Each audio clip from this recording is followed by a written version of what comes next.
दोन्ही हातावरती जोरदार ताली. संतू काय सगळ्याला गप्प बसू देत नाही.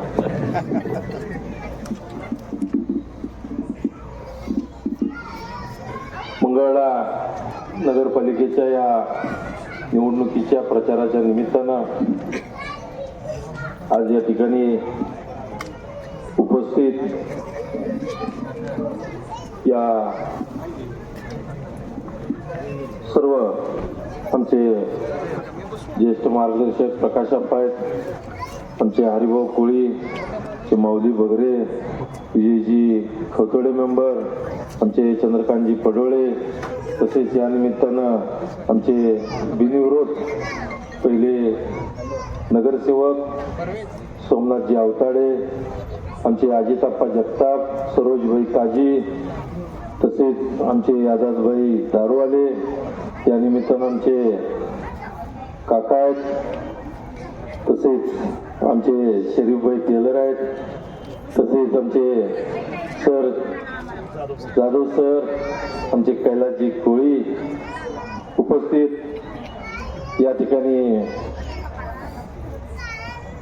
आपल्या भारतीय जनता पार्टी आणि राष्ट्रवादी काँग्रेस पार्टी अजितदादा गट या महायुतीचे अधिकृत नगराध्यक्ष पदाचे उमेदवार सौ सुजाता उर्फ सुप्रियाताई अजित जगताप, तसेच प्रभाग क्रमांक 9च्या आपल्या उमेदवार आमच्या आझादबाईंच्या मिसेस तरुण आझाद दारवाले, आमचे सहकारी पांडुरंगजी शिवाजी नायकवडी, तसेच प्रभाग क्रमांक 10चे प्रवीण विजयजी खवतोडे, गुलनाथ हजरत पाशा काजी, आणि या निमित्तानं आमचे इम्रानभाई, सर्व उपस्थित वकील साहेब आहेत आमचे शिवानंदजी पाटील, लक्ष्मणतात्या जगताप, सर्व मान्यवर, जे जो कोणाचं आता नाव विसरून राहिलं, सर्व मान्यवर, आणि या ठिकाणी प्रभाग क्रमांक 9 आणि 10 या प्रभागातील सर्व माझ्या माता भगिनी, ज्येष्ठ मंडळी, तरुण सहकारी आणि पत्रकार मित्र, आज प्रभाग क्रमांक 9 आणि 10 या प्रभागाची आज या ठिकाणी सभा होते. आणि सभेच्या निमित्तानं प्रथम आम्ही आल्या आल्या गैबी साहेबांचं दर्शन घेतलं, आणि गैबी साहेबांचं दर्शन घेतल्यानंतर आम्हाला वाटलं पहिला नारळ पाळणा फुटला, पण पहिला फुटला ते फुटला, दुसरा सुद्धा नारळ पाळणा फुटला. त्यामुळे गैबी साहेबांनी आल्या आल्याच आपल्या सगळ्यांना या निमित्तानं आशीर्वाद दिलाय. हे प्रभाग क्रमांक 9 आणि प्रभाग क्रमांक 10 दोन्हीचे नारळ ते पाळणा फोडून आपल्याला आशीर्वाद दिला, आणि शुभ शकून आज आपल्याला या निमित्तानं चालू झाला. आता आज या निमित्तानं मी एवढंच आपल्याला सगळ्यांना सांगू इच्छितो की बऱ्याच वक्त्यांनी कामाच्या विषयी सगळं सांगितलं, बऱ्याच वक्त्यांनी सांगितलं की त्यांच्या सभा होतात, पण सभेमध्ये सांगणार काय, सभेमध्ये टीका करण्याशिवाय दुसरा काय आता त्यांना पर्याय नाही. ती काय म्हणू शकत नाहीत आम्ही या शहराचा असं विकास करतो, किंवा या शहराची ब्ल्यूप्रिंट त्यांच्याकडे काय असेल की शहराच्या विकासामध्ये काय भर पाडणार आहे. बरं ठीक आहे, ब्ल्यूप्रिंट दिली मी, म्हणजे मी जर म्हणलं नाही उद्या एक 50 विमान घेतो इथं मंगळवेढा आणून ठेवतो, पटतंय? ही असा जर ब्ल्यूप्रिंट त्यांनी जर देत असतील, त्या ब्ल्यूप्रिंट जर त्यांनी केला तर निधी कोण देणार त्यांना? निधी कुठून आणणार? याही गोष्टी बघायला पाहिजेत. आज निधी आणत असताना मी सत्तेतल्या पक्षाचा आमदार आहे, आणि माझ्या माग आदरणीय देवेंद्रजी फडणवीस साहेब आहेत, या राज्याचे उपमुख्यमंत्री अजितदादा आहेत, आणि या राज्याचे दुसरे उपमुख्यमंत्री एकनाथजी शिंदे साहेब आहेत. एवढा असून सुद्धा एका निधी आणायला आज अल्पसंख्याकांचा इथं 75 लाख रुपयाचा निधी हा आणायला मला जवळजवळ 20 हेलपाट घालावं लागलं. मी सत्तेतला आमदार आहे, पण 20 हेलपाट घातल्या सुद्धा मी काय तिथं थांबलो नाही, तरी सुद्धा मी निधी आणला. आता ह्यांना मंत्रालयात जायचं म्हणलं तर जाणार कसं? 2च्या नंतर 5 काढून जाणार. मग ती मंत्री भेटणार कधी? ती मंत्री भेटल्यानंतर यांची ओळख निघणार आणि ती निधी देणार किती? या सगळ्या गोष्टी आहेत. मग या सगळ्या गोष्टी जर त्यांना समजत असतील, जसं अजितआप्पा म्हणलं, ही निवडणूक लावायचीच गरज नव्हती. खोटा नाटा प्रचार करायचा. मला आपल्या सगळ्या सहकार्यांना सुद्धा विनंती करायची आहे की कुठलंही त्या ठिकाणी आपल्याकडून जे विरोधात भांडणाचं काय मूळ काढू नका. आता तेवढंच राहिलंय. परंतु तिकडून जरी आलं तर मग ज्या गावच्या बुरी त्याच गावच्या बाबळी. आपण चूक करायची नाही. अरे म्हणलं तर आपण का रे म्हणायचं नाही. काय करायचं? डायरेक्ट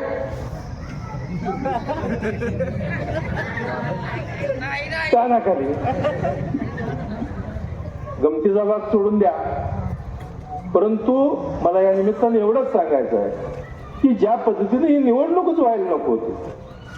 ही निवडणूक होत असताना विरोधाला विरोध करायचा आणि विरोधाला त्या ज्या वेळेला चढ लागला त्यावेळेला ती आपलीच आहे, ती आमचीच आहे. ती आज आमची तुमची हेच दिसतंय. ठीक आहे, याच्या मागचं मी काढत नाही. मला काय माझा टीका करण्याचा स्वभाव नाही. मी सरळ मार्गी माणूस आहे. होयला होय म्हणणार, नाहीला नाही म्हणणार. या ठिकाणी मी पॅनल केला. माझा त्या ठिकाणी माझ्या पक्षाची सगळी उमेदवार आहेत आणि माझ्या पक्षाची उमेदवार असं मी काका तुम्ही तुमच्या भाषणात म्हणला आतनं बाहेरनं करण्याची अवलाद समाधान अवतड्याची नाही. जे आहे ते सरळ आहे. त्यामुळं कुठल्याही भूलतापाला माझी सगळ्यांना विनंती आहे, अजिबात बळी पडायचं नाही. जे आपल्याला आहे, जे महायुतीचे आपले उमेदवार आहेत, नगराध्यक्ष आपल्या सुप्रियाताई जगताप आहेत, कमळ चिन्हावर आहेत. आपले 9 आणि 10 प्रभागाचे दोन्ही उमेदवार घड्याळ चिन्हावरती आहेत आणि घड्याळ चिन्हावरती असलेले दोन्ही उमेदवार आपल्याला यांच्याच पाठीमागे भक्कमपणे राहायचं आहे आणि या शहराचा विकास आपल्याला करायचा आहे. आपण विकास करत असताना त्या शहरामध्ये आधुनिक क्रीडांगण झालं पाहिजे. त्या शहरातल्या आप्पा तुम्ही म्हणला गटारी या एक रस्ते हे सगळे होत राहतात, परंतु आज ओपन गटरीमुळं जी दुर्गंधी पसरती, गटरी ओव्हरफ्लो होत्यात की त्यामुळे डासाचं प्रमाण वाढतं, आजारीपणाचं प्रमाण वाढतं.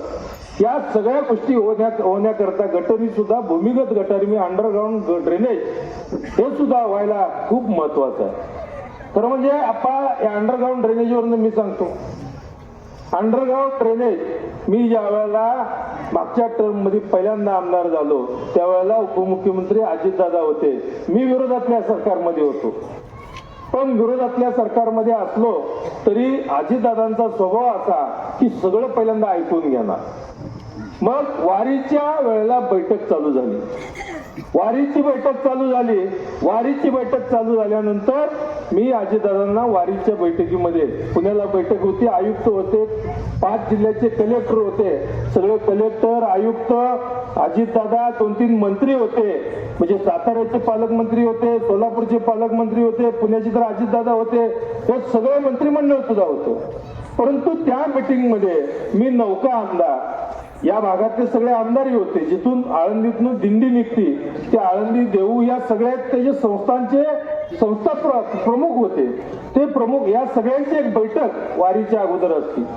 परंतु वारीच्या अगोदर बैठक असल्यानंतर मी सांगितलं गेलं, दादा परिस्थिती अशी आहे की आषाढी वारी जर झाली किंवा कार्तिकी वारी झाली तर पंढरपूर शहर तर आजारी पडतं, परंतु भीमा नदीवर असणाऱ्या सगळ्या जेवढी पाणी पेते ते सगळे शहर, सगळ्या उपसा सिंचन ज्या योजना आहेत ते सगळे आपल्याला आठवत आहे का? बघा, वारी झाली का दवाखान्यात थंड ताप सगळं फुल होते. बरोबर आहे? चुकीच आहे? बरोबर आहे.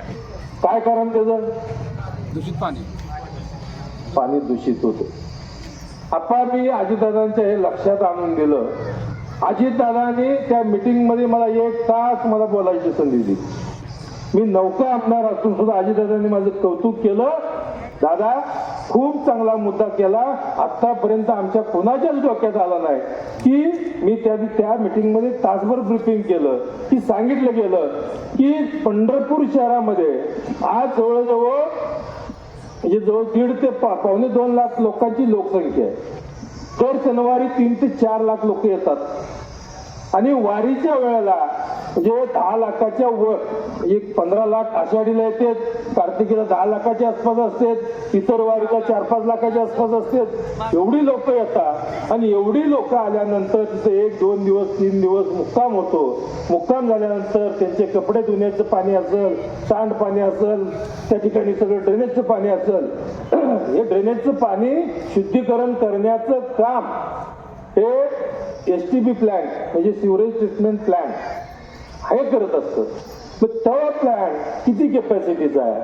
मग त्या प्लॅन्टला मी आयुक्तालाही प्रश्न विचारत होतो की तो प्लॅन्ट किती त्यांनी सांगितलं 16 MLDचा इथला 2.5 MLDचा, इथला 7 MLDचा आहे. मग सगळ्याची बेरीज किती झाली? एवढी झाली. लोक किती आहेत? तर 15 लाख लोक आहेत. मग 15 लाख लोकांतून एवढ्या MLDला हा STP प्लॅन्ट पुरू शकतो का? ते म्हणजे शक्यच नाही. मग किती वाढायला पाहिजे? त्याच्या डबल केला पाहिजे. म्हणजे मग डबल म्हणजे किती? परत 26 MLD वाढलं गेलं.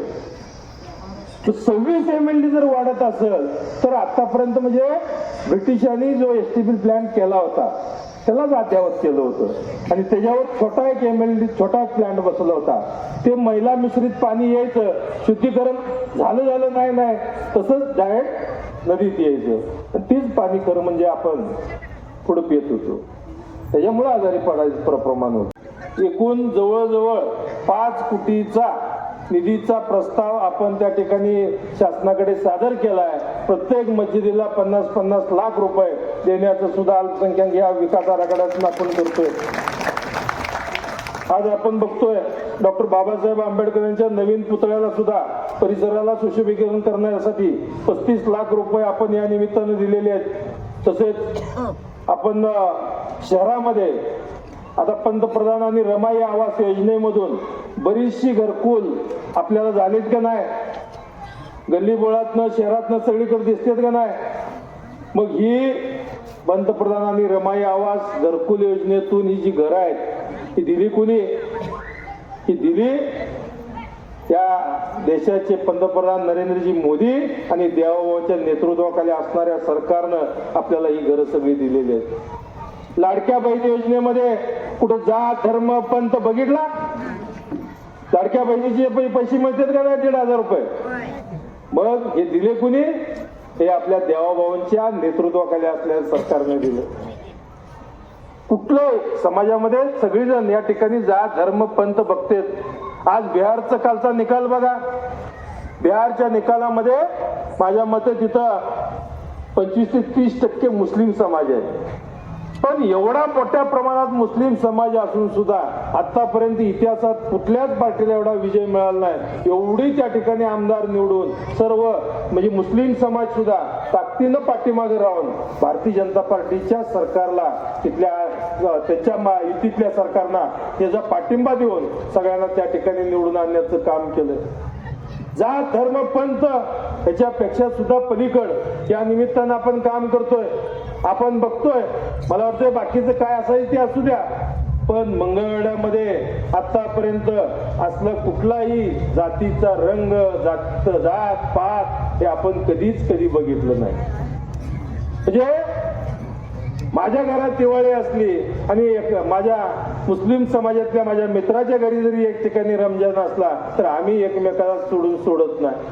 म्हणजे माझ्या मित्राला बोलून चल सण आहे आपण जाऊया आमच्या सरोजबाईच्या घरी, जाऊया आझादबाईंच्या घरी. हे वेगळं नातं आहे. आज हे वेगळं नातं आपण आतापर्यंत जोपासतोय. जय भवानी तरुण मंडळ मध्ये आमचा मुन्नासारखा त्या ठिकाणी काम करतोय.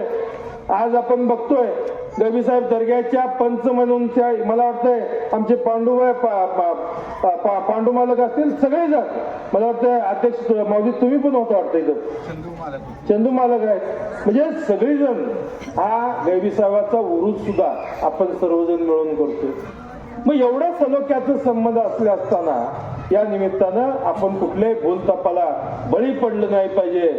पक्ष चिन्ह हे सगळं राहणार आहे, परंतु आपण आपली माणसं आहे आणि आपल्या माणसाला या निमित्तानं काम करताना अनेक गोष्टी आपण हे केलं पाहिजे.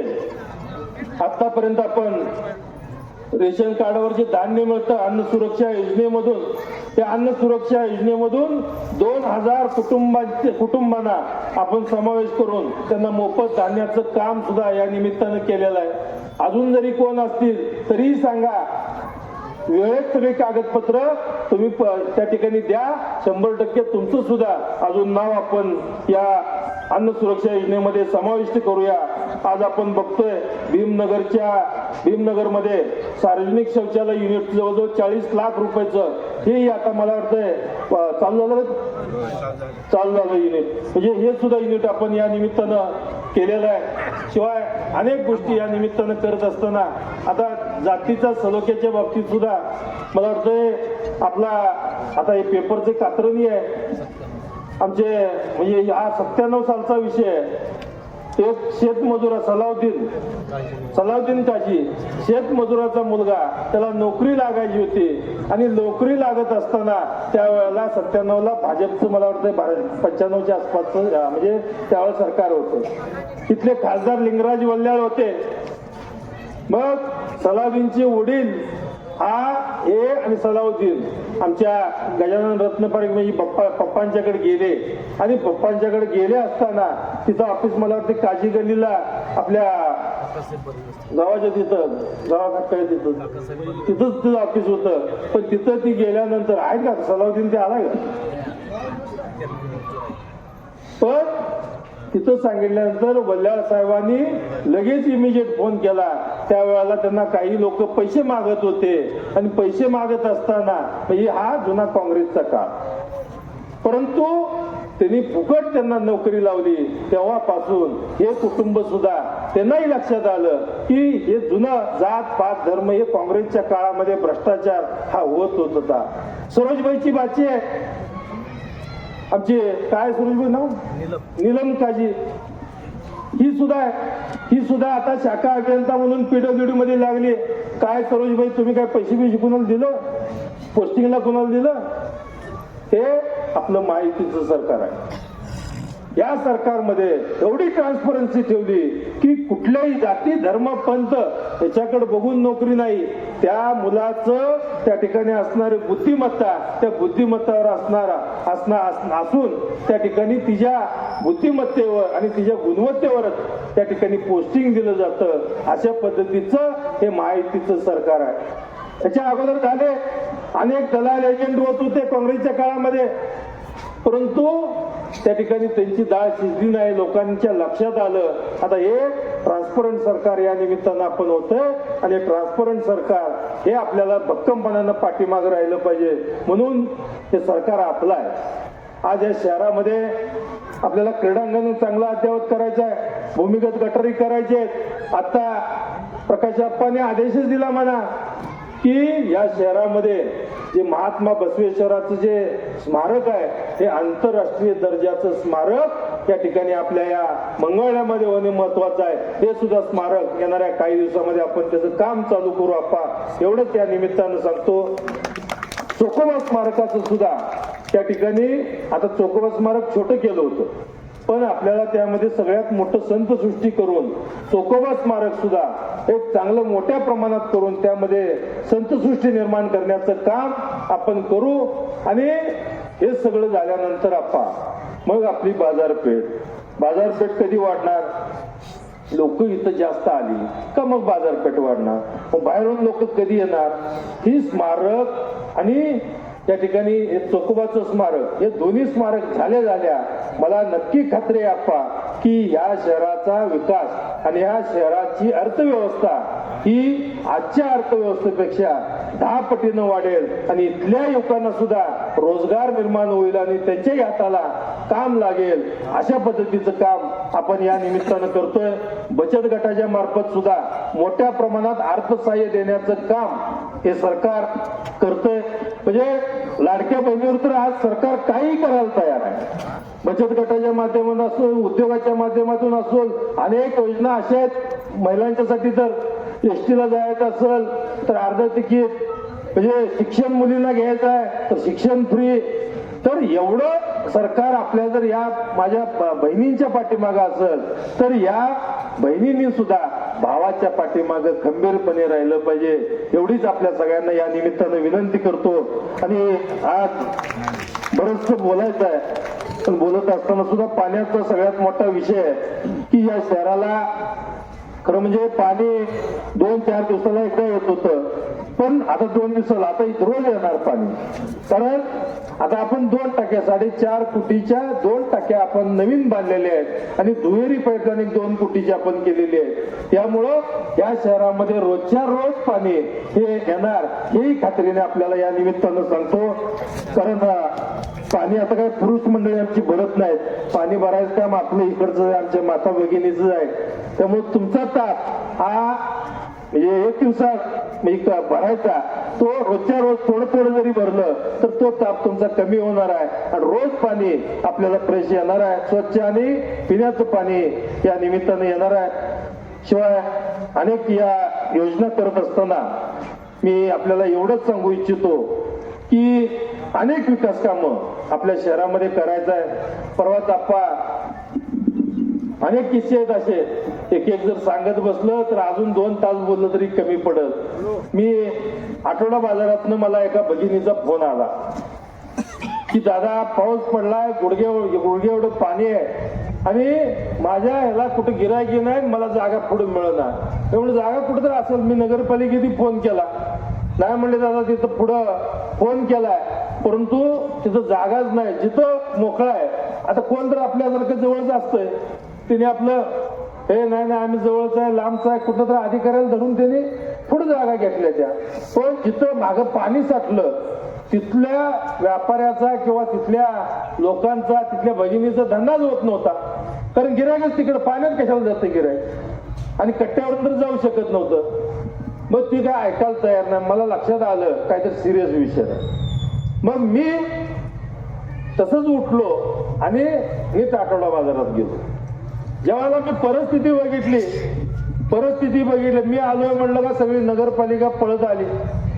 नगरपालिका आल्या मी लगेच सांगितलं की सगळं त्या शिवप्रेमी चौकाती पाणी गच्च भरलं होतं आणि खाली पाणी जायला जागा नाही.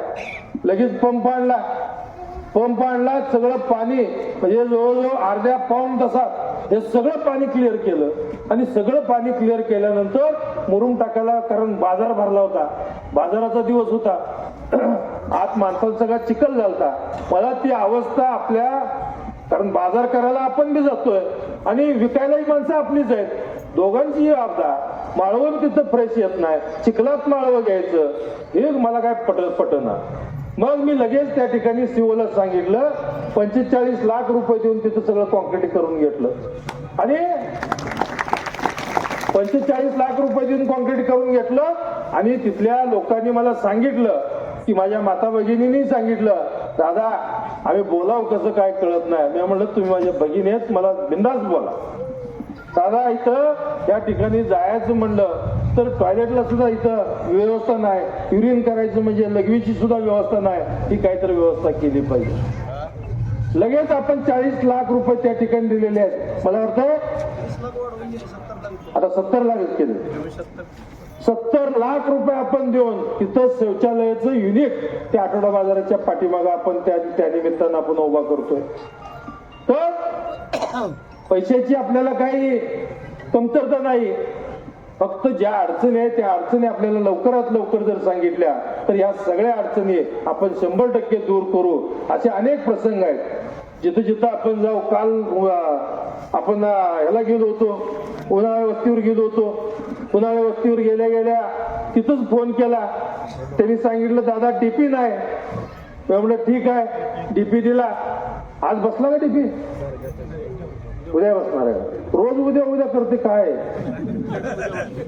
पण आज बसायचं, आज आपली तारीख होती. त्याला बघा नाही तर उद्या मला फोन लावून देता बघू. 65चा 100 डीपी करायचं, तो आता उद्या नाही बसला तर मला सांगा. त्यांनी सांगितलं दादा आपल्या इकडेच्या माळ्यापासून रस्ता जात नाही का, तो जुना हाजापूर रस्ता, तर ती भाग असा आहे की कुठल्याही शरीफ ह्याच्यात नाहीये, ती म्हणजे आपल्या भारताच्या नकाशातच नाही मला, अशी परिस्थिती त्याची. नाही, तो भागच तसा आहे. कानोपात्र ग्रामपंचायती करता करता राहिले, त्यामुळं त्या लोकांना जन्म मृत्यूचं दाखले मिळत नाहीत, सुविधा मिळत नाहीत, ते आपल्या नकाशावरच नाही, त्यामुळं काहीच होत नाही. तर तिथं लोकांना 6 किलोमीटर रस्ता पाहिजे. मी लगेच पालकमंत्र्यांना फोन केला, त्यांच्या समोरच पालकमंत्र्यांना स्पीकर फोन लावला आणि मी त्यांच्या लोकांना एकच सांगितलं की मंत्री महोदय, तुम्ही त्या खात्याचे मंत्री आहेत, ते खातं मी त्यांच्याकडे आहे, त्यामुळं पंतप्रधान किंवा मुख्यमंत्री ग्राम सडक योजनेतून आम्हाला 6 किलोमीटर रस्ता इमिजिएट पाहिजे, मी शब्द देऊ का? त्यांनी म्हणले लगेच इमिजिएट देऊन टाका दादा. तर तो मी तिथं शब्द दिला. दुसऱ्या दिवशी तिथं त्या ठिकाणी सर्वे केलं इस्टिमेट करून. आता ते इस्टिमेट सुद्धा मुंबईला मंत्रालयात पुढच्या आठवड्यात जाईल. म्हणजे इमिजिएट काम आणि इमिजिएट रिझल्ट तिथं. अशा पद्धतीचं सरकार, अशा पद्धतीचा तुम्हाला लोकप्रतिनिधी या ठिकाणी मिळत असेल तर मी आपल्याला एवढीच विनंती करतो की गल्ली ते दिल्ली म्हणजे आपल्या शहरापासून या शहरामध्ये सुद्धा आपल्या विचाराचे नगरपालिकेत सगळे नगरसेवक नगराध्यक्ष हे गेले पाहिजे. हे गेल्यानंतर हे जे जिथं बोट ठेवतील त्या ठिकाणी मी या सगळ्यांना घेऊन मुंबईत आदरणीय देवाभाऊ असतील, अजितदादा असतील किंवा शिंदे साहेब असतील, मी माननीय मुख्यमंत्र्यांना सुद्धा ठामपणे सांगू इच्छितो की आमच्या शहराला इथं एवढं पैसे लागणार आहेत. आपण भूमिगत गटर करायचं म्हणलं, मला वाटतं हातवाढत ही जर सगळं म्हणलं नुसती गटर होणार नाही, त्या गटरीवर रस्ते बी आहेत, ते नुसतं खोदून ठेवून परत ते मोकळंच मुरमाचं पडत, त्याला रस्ते बी करावे लागतील. तर ते रस्ते आणि भूमिगत गटर ही जवळजवळ माझ्या मते दोन्ही ग्रामपंचायत हातवाढ आपल्या जर घेतलं तर 400 कोटी रुपये आपल्याला या ठिकाणी लागणार आहेत. मग ही 400 कोटी रुपये आणणार आहेत कुठनं समोरची? परंतु तुम्ही यांना सगळ्यांना निवडून द्या, आदरणीय देवाभाऊ पशी बसून मी 400 कोटी लागू द्या किंवा 500 कोटी लागू द्या, या मंगळवेढ्याच्या शहराच्या विकासासाठी त्या ठिकाणी निधी आणण्याचं काम हे माझं आहे.